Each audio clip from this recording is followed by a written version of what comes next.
আগুনের ফুলকি ঝরছে, লোহার সঙ্গে লোহার সংঘর্ষে কেঁপে উঠছে চারপাশ। তীব্র উত্তাপ, ধোঁয়া আর বিকট শব্দে মনে হতে পারে ধ্বংস হয়ে যাচ্ছে সবকিছু। কিন্তু না, এখানেই হচ্ছে সৃষ্টি। এসবের মাঝেই জন্ম নিচ্ছে একটি বিশাল জাহাজ। দূর থেকে চোখে পড়ে পাহাড়ের মতো দাঁড়িয়ে থাকা জাহাজ, কিন্তু চোখে পড়ে না যাদের হাতে জন্ম নেয় এসব জাহাজ, সেসব নেপথ্যের মানুষদের।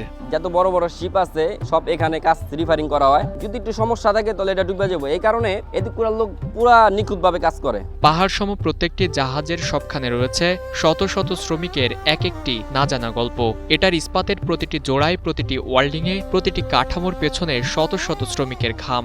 আমাদের 500 আছে, 400 আছে, 700 আছে, 750 আছে রেট। ওই একদিনে 2 ঘন্টা 1 ঘন্টা ওভার টাইম করলে ওইটারে আবার 8 ঘন্টা হিসাব করে হাজিরা করে। হাজিরা করলে ওই 700 টাকা, যার 500 টাকা, এইভাবে যার রেট হ্যাঁ ওইভাবে টাকাটা ধরা হয়। কিন্তু আমাদের কোনো ঘন্টা হিসাব কোনো বেসিক নেই। প্রতিদিন মৃত্যু ঝুঁকিকে সঙ্গী করেই তারা তৈরি করেন কোটি কোটি টাকার জাহাজ। অথচ সেই জাহাজ সমুদ্রে ভাসলেও তাদের স্বপ্ন অনেক সময় ডুবে থাকে অভাব আর অনিশ্চয়তার গভীরে।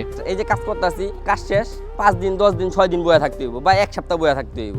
এরপর আবার কাম মিলে ওই যে টাকার ঘাটতিটা, এই ঘাটতিটা পরে মিলাইতে পারি না। আমরা রোজ কাজ করুম, এই টাকাটা সপ্তাহে দেয়। এইটারে মনে করেন শীতে 1000 2000 1000 2000 করে দিতে দিতে অনেক সময় নিয়ে লাগে। আমাকে ফোন দিতে হয়, হয়রানি হইতে হয়, ভাই টাকাটা দেন, মামা টাকাটা দেন, এইভাবে টাকাটা উড়াইতে হয়।